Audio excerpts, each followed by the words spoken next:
You ate something sweet today. Afterwards you felt a flash of guilt, a quiet frustration with your own lack of discipline. You didn't choose that craving. Your tongue ran an ancient diagnostic scan on that food, calculated its caloric density, and authorized a hit of dopamine before you could even swallow. It didn't guess, it knew. Most people assume sugar cravings are a modern flaw, a lack of willpower, a defect of the modern diet. The real answer is far more dangerous. You are running resource scarcity software from the Ice Age on a body that is currently sitting 5 minutes away from a grocery store. Your brain was handed a very specific instruction manual regarding fuel. It has never been updated. To understand why your body panics when you try to cut out carbohydrates, you have to look at what the world used to be. For 200,000 years, the landscape our ancestors navigated was a nutrient desert. Energy didn't come in packages. It didn't sit on shelves. It was scattered across hundreds of miles of unpredictable terrain, locked inside thick plant walls, guarded by venomous insects, or hidden beneath frozen soil.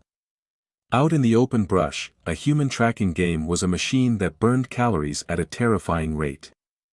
Every mile walked was a gamble. Every hour spent without a find brought the body closer to systemic shutdown. In that environment, macronutrients weren't options, they were boundaries between life and death. And your primary tool for evaluating whether a gamble had paid off was sitting right inside your mouth.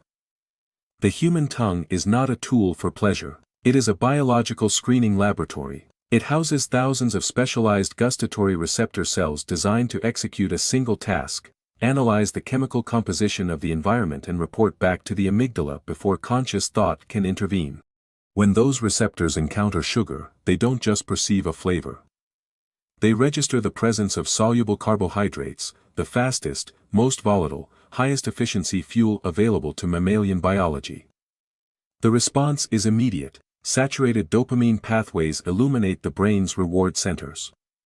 The nervous system registers a successful acquisition, not because the food tastes good. Scientifically, your body is celebrating the fact that it has just pushed back its timeline of starvation by another 12 hours.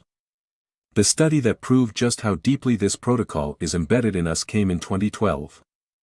Researchers at the Monell Chemical Senses Center in Philadelphia isolated taste cell responses across varying age groups, focusing on developmental biology.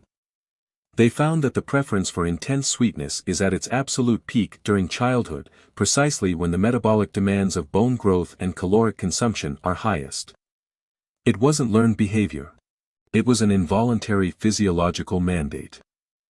The children weren't choosing sugar because of marketing, their growing bodies were executing an ancestral instruction to hoard high-density fuel wherever it appeared. But the library of taste carries a second volume. And it is much darker. While the brain tracks sweetness with a sense of desperate urgency, its reaction to bitterness is a violent, immediate halt. In nature, carbohydrates are rare, but toxins are everywhere. Plants cannot run away from predators. They cannot fight back with claws or teeth. Instead, they evolved a highly sophisticated chemical defense system: plant alkaloids. These are bitter-tasting, chemically complex compounds designed specifically to disrupt animal nervous systems, paralyze cell function, or stop a heart within minutes. Strychnine, cyanide, nicotine, all share the same chemical calling card on the tongue. Your disgust response to a bitter leaf or a raw vegetable isn't an immature palate. It is a 200,000-year-old pathogen and poison detector running a continuous background process.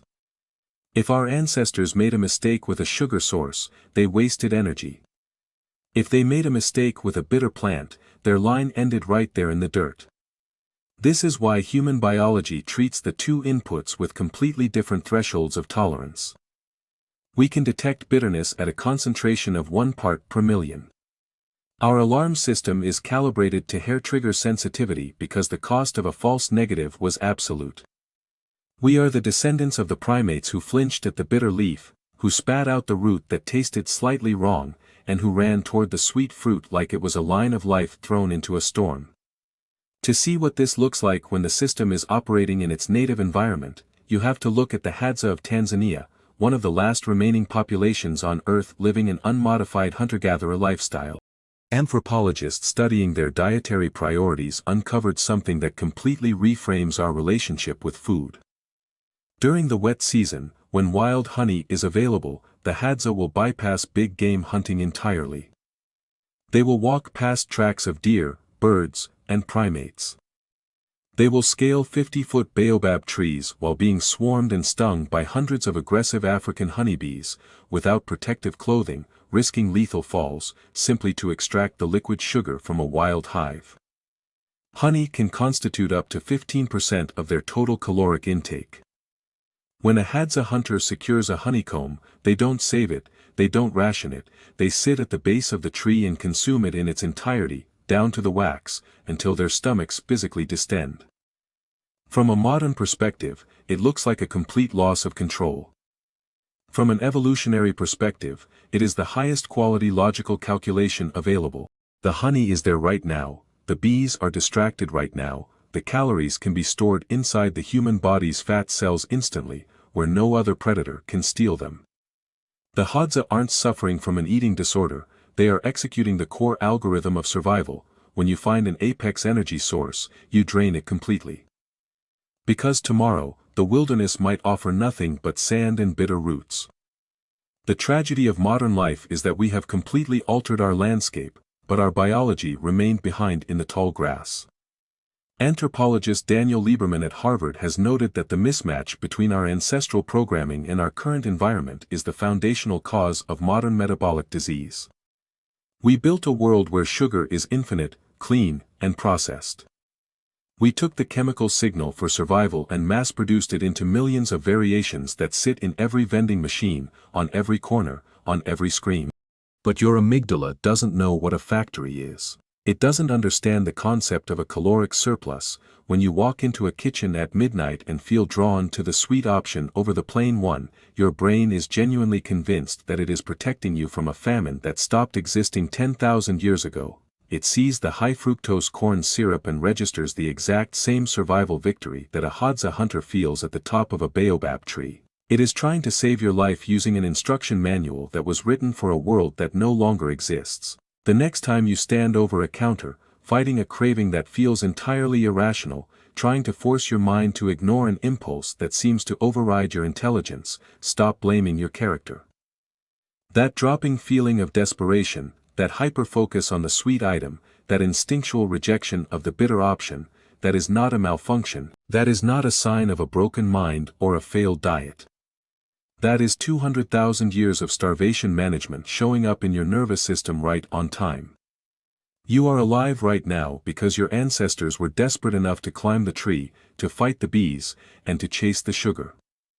Your body isn't failing you. It's just trying to make sure you survive the winter.